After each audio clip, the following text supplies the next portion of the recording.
Hello everyone and welcome to the webinar. In this video we're going to discuss a reading tool that will help you organize your reading list. Now we've all had situations where we're on a website, we want to read some articles and we start opening articles in tabs. So let's say this is a website I like looking at for technology news, realcleartechnology.com.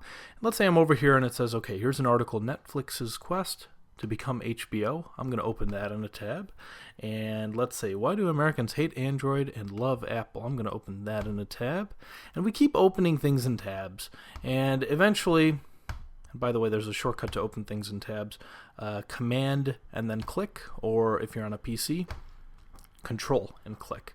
And as you can see, I'm just opening things in tabs. Eventually, you get to the point where, I don't know about you, but I've had this situation before. You've got way too many tabs open at a time.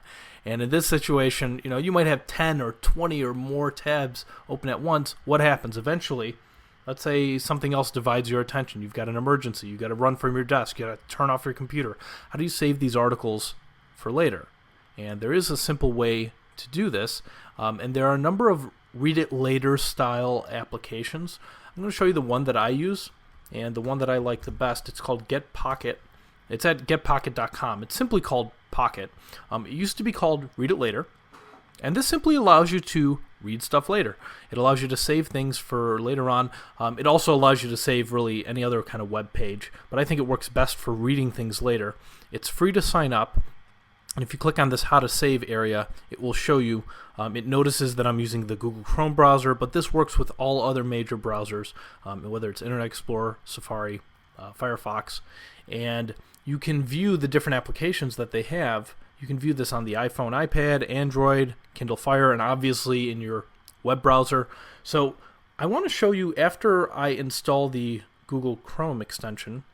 I actually already have it installed. It's right up here in this area. All I have to do now is, when I have an article I want to read later, all I have to do is simply click this button and it saves it to my Pocket account. And then I go to the next one, save it to the Pocket account. Same thing again. And I could keep saving and saving. And actually, if you have Firefox, you can simply save all the tabs at once. So you can right click on the tabs and save all tabs for later. Eventually you want to go back to your reading list. So how do I get that reading list? Well, I could click on this right here and it'll take me there. Or I could log into Pocket and it'll show me my reading list nice and easy, as you can see right here. So here's that article on why do Americans hate Android and love Apple. I can read that article nice and easy over here, or I can copy and paste it into Accelerator, whatever you like. When I'm done with it, I can archive it by clicking this, or if I want to delete an article when I'm reading it, I can just simply click on the X to delete it. They'll ask you, are you sure? Obviously, if you want, you can even star an article if you feel like you want to favorite it. I usually archive articles, and this saves all of your articles for later on. By the way, if you just look at the headline and you want to archive it right away, you can also do it right here. I love the fact that they also have mobile device versions of this. Works on Android, works on the iPhone, the iPad.